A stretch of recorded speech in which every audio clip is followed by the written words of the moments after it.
Hi, everybody.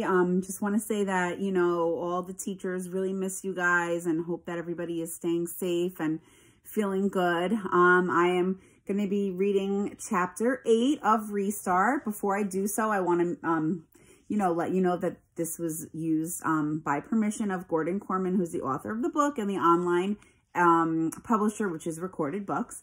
So in the last chapter, if you remember, I thought the last chapter was a good chapter. It was about Shoshana Weber, and we found out that Brendan extended the invitation for Chase to join the video club. So now he walked into the video club, and all the vidiots, that's like the nickname that they call themselves. Get it? It's kind of like idiots, like video and idiots put together, vidiots. They're very apprehensive. That means they're a little they're unsure about Chase joining their club, since him and his friends are so known for terrorizing people who are maybe not so popular as they are. So, this chapter is now told from Chase's perspective. It's called Chase Ambrose. The Hiawassee Middle School Hurricanes play a preseason scrimmage against East Norwich on Saturday. A scrimmage is like a practice game. I make it a point to be there, not as a player, but as a member of the video club. Miss DeLeo put me in charge of athletics for the video yearbook, so the game is a good place to start as any. As I climb the bleachers, the foot cam is an awkward weight in my hand. I don't feel like a video club kid, not that I can really recall being any kind of kid. This is supposed to be the site of my greatest glories, yet I've lost all that. The sight of the players on the field doesn't bring back a rush of gridiron memories. I guess I always pictured vast crowds cheering my name, but there isn't much turnout for the scrimmage. Maybe a couple of dozen kids and a handful of other people scattered around the stands. I raise the camera and shoot a couple of plays. Brendan said I was a natural filming how to clean your tricycle. That was easy, though. That stunt at the car wash was the craziest, funniest, most bizarre thing I've ever seen. I honestly couldn't look away, and since I was watching through the camera viewfinder, I captured the insanity from start to finish. It would be wrong to say I had the time of my life, since I can't speak for my life before the accident, but it was more than enough for Brendan to convince me that video club was the place for me. A foghorn voice drowns out the PA announcement, broadcasting over the loudspeaker. "Champ, over here!" It's my dad, sitting in the 4th row with Helene. "I never miss a game," he exclaims, assuring me that he was here on the 50-yard line week in and week out, all through the 28-year gap between his state championship and my own. Helene's turning into a real fan, too. If you guys remember, Helene is Chase's little half-sister, because his mother and father they're not married anymore. His father has a new wife, and then Helene is the new wife's child. My half-sister has set up an impressive array of dollhouse furniture on the metal bleachers and is playing with a couple of Barbies. As far as I've seen, she hasn't looked in the direction of the field once. For such a big Hurricanes fan, Dad sure doesn't seem to have any fun watching them play. The longer we sit, the darker his mood gets, blackening and lowering until it hangs over him like a line of thunderheads. "Did you see that?" he complains. "The left guard is supposed to cut block on that play. Otherwise, there's no hole for the running back." Or, "Our quarterback doesn't see the field. He had a man wide open in the end zone." Or, "What kind of tackling is that? Did you used to tackle like that? I never tackled like that." I don't remember anything about playing football, I tell him honestly, zooming in tight on the huddle, so I have no idea how I used to tackle. "Yeah, well, it was a lot better than that," he snorts. "You used to wrap your man and bring him down properly." By this time, the Hurricanes are on the wrong end of the 24-7 score. So meaning that the team, the Hurricanes, that's from Hiawassee Middle School, if they're on the wrong end of the score and the score is 24-7, what that means essentially is that the Hurricanes are the ones with the 7 points, and then the other team has the 24. So they're at the wrong end. It's funny, I've forgotten everything about my own football career, but I know the game itself. When I shoot footage of the action on the field, I get what the players are doing, or at least trying to do.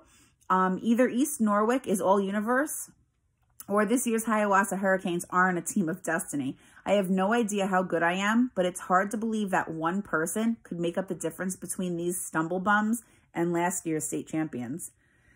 We're out of sync, I observe. The O-line is opening up. O meaning like offense. The O-line is opening up some good holes, but the backs are never in the right place to run through them. Exactly. Dad slaps me too hard on my bad shoulder. That's what I always say. We've got the talent. We do when you're on the field anyway. All we need is the timing. I'm sure it isn't the first time my father and I ever agreed on something, but it's the first time I actually remember. There's another thing amnesia made me forget, how much I like his approval. Helene has dismantled her Barbie condo on the bleachers and is bored out of her mind. Daddy, can we leave? Not yet, honey. Dad doesn't even glance away from the field. It's still the third quarter. I point the flip cam at her. Why don't you set up the furniture again? We can make a movie about your Barbies. We can make a movie about your dolls, sorry. She curls her lips at me. They're Barbies. Barbie can be a movie star, I offer. As she places the plastic chairs and tables with great care, quarterback Joey Petronas throws an interception that East Norwich runs back for yet another touchdown. That does it for Dad. He goes off on a diatribe against the players, the coaches, even the guys who make the chalk lines on the field. I'm not immune either.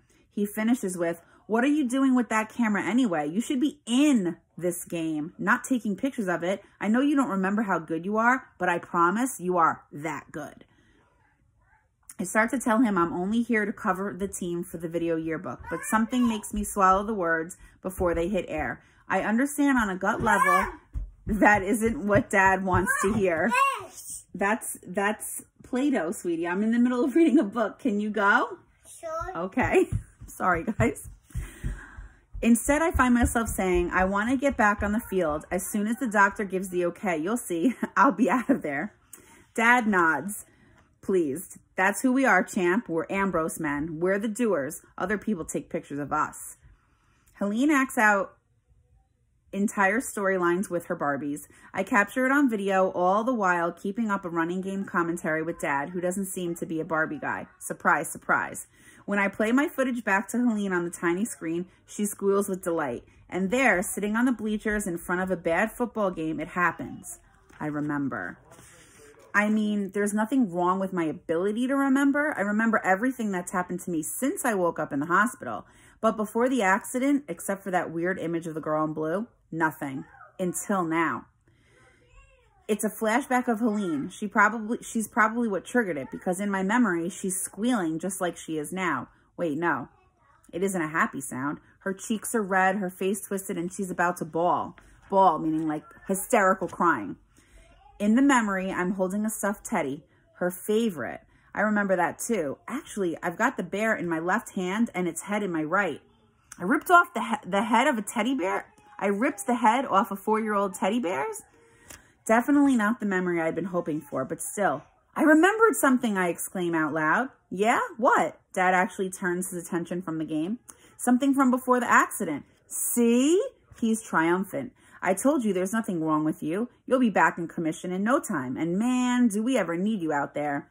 On the field, our halfback takes a hand off and is buried under a pile of East Norwich jerseys. Dad's looking away, so he misses it. A tiny gap in the weak side of the defensive line. Our guy could have hit that. I would have hit that. A stutter step to the left. That's what I would have done. Juke out the linebacker and gone. My shoulders shimmy as I make the imaginary cuts in my head. I see it now. I was a player. Correction. I am a player.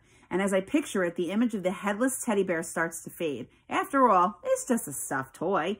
Helene is perfectly happy now. No harm, no foul. I'll bet she's even forgotten it happened. All right, I'm going to put a couple of vocabulary words because there were definitely some words in this chapter that I think were really great for you guys to check out, as well as, you know, maybe a discussion question or just a question for you to think about what's going on in this book up until now. All right, guys, enjoy. I'll see you soon for chapter 9.